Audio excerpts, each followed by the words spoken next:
la doctora Lori-Ann Jiménez Phoebe. Ella es doctora en Ciencias Médicas con especialización en microbiología por la Universidad de Harvard, es jefa del Laboratorio de Genética Molecular de la UNAM y es autora de un libro llamado Un daño irreparable, la criminal gestión de la pandemia en México. Doctora, te agradezco muchísimo que estés hoy con nosotros. Buenos días. ¿Qué tal, Paula? Muy buenos días. Muchas gracias por la invitación. Muy revelador, sí, lo que compartes en este texto, revelador y preocupante, doctora. Sí, es muy preocupante. De hecho, la forma como la pandemia se ha gestionado en nuestro país, pues preocupa grandemente. Estamos sumando, pues ya cerca de 160,000 muertes por COVID-19 en el transcurso de menos de un año. Bueno, y Esto esas se debe. las reconocidas, aunque ya la propia Secretaría de Salud, ante los datos compartidos por el INEGI, tuvo que reconocer que esa es una estadística incompleta, o sea que son más los muertos por COVID, ¿no? Sí, y como eso, pues tantas fallas, ¿no? O sea, sí lo reconocen un día, pero pues a las palabras se las lleva el viento, ¿no? Es decir, reconocen, sí, bueno, son muchos más, pero cuando hablamos mucho más hay que ponerse en perspectiva. La gente necesita entender de cuántos más estamos hablando. Es decir, ayer, con las cifras de ayer se estaban reportando 159,100 defunciones por COVID-19. De acuerdo con las cifras del INEGI, si estas están reportadas hasta agosto, ¿no? Pero si las proyectamos para enero y las consideramos en el contexto del exceso de mortalidad, pues en México se han muerto alrededor de 397,000 personas. Esto es más del doble de lo que se está reportando en cifras oficiales. Entonces, este es uno de los gravísimos problemas, desde luego, en la gestión de la pandemia, ¿no? Dicen, no, pues sí, reconocemos que son más. Pues si lo reconocen, que lo incorporen a las cifras oficiales, porque Claro. es que no está incorporado a las cifras oficiales, ¿no? Porque eso que un día dicen en una conferencia de prensa, pues eso se lo lleva el viento, ¿no? Pero eso tiene que quedar asentado en el registro oficial de lo que ha estado pasando durante la pandemia, ¿no? Sobre esto trata el libro. El libro finalmente es un testimonio documentado, sobre los eventos que han ocurrido durante el primer año de la pandemia, en donde trato de hacer un análisis minucioso desde mi perspectiva profesional como microbióloga e investigadora, de los errores que aquí se han cometido en el manejo de la pandemia, que han llevado a cerca de 400,000 personas a morir.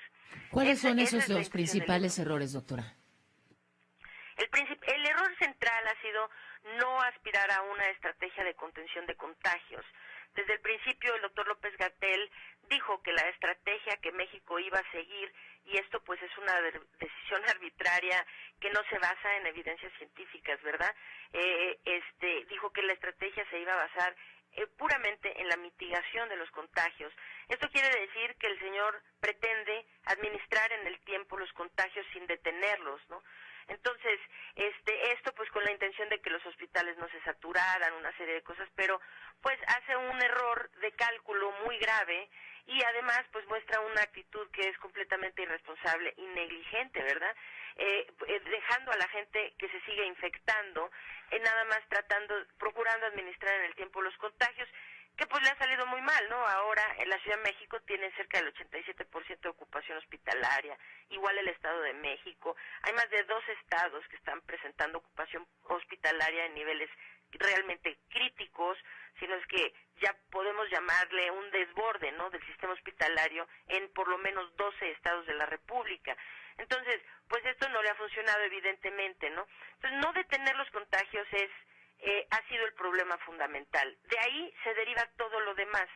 Como el doctor López-Gatell no ha pretendido detener los contagios, pues entonces para él no ha sido importante hacer más pruebas diagnósticas. ¿Para qué? Pues no pretende detener los contagios. No ha sido importante detectar a los asintomáticos, tener estrategias de aislamiento controlado de los pacientes positivos. No ha sido para él importante vigilar nuestras fronteras. No ha sido importante entonces mejorar los problemas en los reportes de datos como esto, ¿no? Se tienen Sí, claro. rezagos, se tienen inconsistencias, se tienen muchas, pero como finalmente pues no se pretende controlar los contagios, sino simplemente pues irlos mitigando y mientras servir como lo que él ha hecho, el doctor López-Gatell y su séquito, ¿no?, de supuestos epidemiólogos, lo que han hecho es administrar en el tiempo los contagios y volverse espectadores de lo que está ocurriendo, espectadores y reportadores de cifras, ¿no? Mencionábamos apenas un dato, doctora. Todos los países tienen pues restricciones para ingresar a su territorio. Correcto. Y hay que presentar una prueba negativa de COVID, o en fin, hay alguna restricción. Hay solo 3 en el mundo sin ninguna restricción: Afganistán, Macedonia del Norte, México. Correcto. Sí, o sea, es un sinsentido. Y anoche, de hecho, el doctor López-Gatell es verdaderamente así. Ahora ya se convierten en un episodio. Las conferencias de prensa vespertinas son, pues, a veces ya un ejercicio de ignominia realmente lamentable y vergonzosa, ¿no? Ayer se sentó ahí a volver a desestimar el uso del cubrebocas, a decir que no existen evidencias de que la vigilancia de las fronteras tenga ningún efecto. Bueno, si no es, o sea, este señor habla en contra de todas las evidencias científicas, de los consensos internacionales de médicos, de científicos, de la comunidad académica, y entonces él sabe más que todo el planeta, ¿no? Porque él es López-Gatell y es nuestro rockstar aquí, ¿no? Entonces es realmente vergonzoso lo que hace este hombre, ¿no? ¿Cómo, o sea, no vigilar las fronteras es lo que nos tiene sumidos en esta catástrofe? Y además, pues ahora México se va quedando cada vez más aislado, ¿no? Eso ahora es lo preocupante. Doctora, me apena, viene una pausa que entra de manera automática y me gustaría seguir hablando, porque está además el tema de la vacunación, que bueno, apenas empieza y ha sido con muchísimos tropiezos. ¿Será que nos puedes esperar unos minutitos? Desde luego, con mucho gusto. Es la doctora Lori-Ann Jiménez Faibi, ya volvemos con mucho más.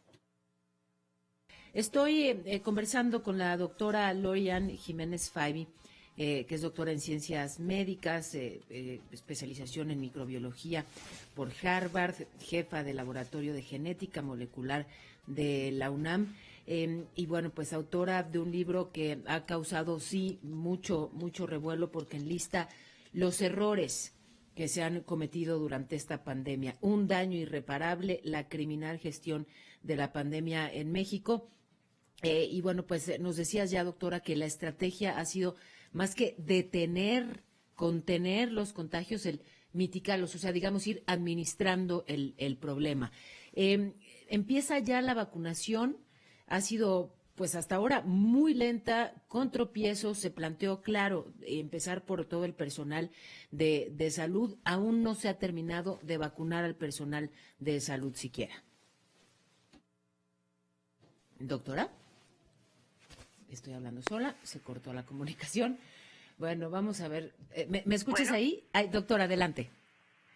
Sí, te preguntaba sobre la estrategia de vacunación. Sí, la estrategia de vacunación. Sí, pues lamentablemente la estrategia de vacunación ha seguido el mismo tono y tenor de la gestión de la pandemia en general, ¿no?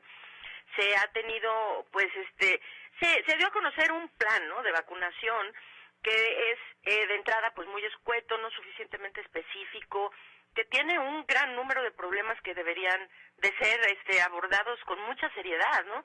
De hecho, pues la estrategia de vacunación va fluyendo terriblemente mal. Somos uno de los países que está vacunando en el ritmo más lento, que tenemos menos una programación realmente seria, transparente, de qué vacunas se van a aplicar, en qué tiempos.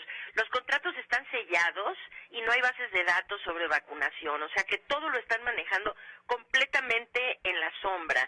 No, es decir, ¿por qué sellan por 5 años los contratos de vacunas? No vamos a saber cuántas compraron, cómo las compraron, de qué farmacéuticas, cuándo van a llegar, etcétera. No se tiene idea de eso porque deciden sellar esos contratos por 5 años. Entonces no va a haber información. No tenemos bases de datos, ¿no? No hay bases de datos abiertas para saber pues cuánta gente hay vacunada, con qué vacuna qué vacuna se le administró, en qué número de dosis va, si es la primera, la segunda, XY, ¿no? En qué parte de la República viven las personas vacunadas, etcétera. Se asentó un plan que después las propias autoridades fueron en contra de su plan, ¿no? Primero se hablaba de que, pues, lo que se dijo, la prioridad son los profesionales de la salud, ¿no? Los que están en primera línea y los demás profesionales de la salud. No se ha terminado de vacunar. Los profesionales de la salud, el personal hospitalario, no se ha terminado de vacunar por mucho, ¿no? O sea, falta mucho personal por vacunar. Y ya se empieza en Campeche, entonces ya se empezó en Campeche a desviar las vacunas para vacunar maestros. Sí, es parte de lo que señalábamos, que hubo protestas en Campeche por parte de trabajadores de la salud que decían, oigan, están vacunando maestros y nosotros, ¿qué? ¿Para cuándo, no? No, y además es un sinsentido, porque vacunan maestros en Campeche y cuando están en medio de la vacunación el Estado pasa a semáforo amarillo, queriendo decir que en Campeche pues no van a haber clases presenciales. En cambio, los profesionales de la salud sí están todos los días expuestos a COVID-19 en los hospitales. Entonces, pues, es un absoluto sinsentido, no tiene ni ton ni son, o sea, es decir, ellos mismos fueron en contra del plan que ellos propusieron. ¿Con qué objeto? Pues se dice por ahí que el objeto de esto es con fines proselitistas, ¿no? Es decir, pues sí, al sindicato de maestros le va a parecer muy bien que estén vacunando a su gente, ¿no? Y esto pues le viene bien al partido que parece beneficiarse. Esto es una desgracia, porque lo mismo que con la gestión de la pandemia se está manipulando y tomando decisiones basadas en la conveniencia política de los gestores de esta crisis y no en las evidencias que se generan, ¿no? Se necesita un plan estratégico de vacunación que realmente sirva para México. Somos uno de los países que peor ha manejado la pandemia, donde tenemos más contagios, donde tenemos más muertes. Si encima de eso no aceleran y hacen eficiente la vacunación, el panorama para este año, para nosotros, es un panorama realmente muy sombrío en términos de cómo va a ir el avance de la pandemia. Pues qué preocupante y además no se ve que haya, digamos, una intención siquiera de modificar la estrategia. Así que, bueno, pues vaya, que seguiremos muy atentos. Doctora, gracias por lo pronto por este diagnóstico, este análisis que nos compartes. ¿Hay algo más que quieras decir? Nada, hacer conciencia a la población de que este asunto de la pandemia no se ha terminado por mucho. Necesitamos concientizarnos en el uso del cubrebocas, la ventilación de espacios, la distancia sana. Es importantísimo que pongamos nuestro grano de arena. En este barco estamos todos. Si no nos echamos a remar juntos, se va a hundir. Este año que viene va a ser muy complicado en términos de la pandemia. Lo peor está al frente. Y también depende de todos nosotros poder hacer esto un poquito menos grave para todos. Pues sí, más allá de las medidas que se tomen o no por parte de las autoridades, las decisiones que tomamos cada uno sí hacen una diferencia en términos de contagios. Gracias de verdad y buenos días. Al contrario, muchas gracias por la invitación. Hasta luego. La doctora Lorian Jiménez Faibi.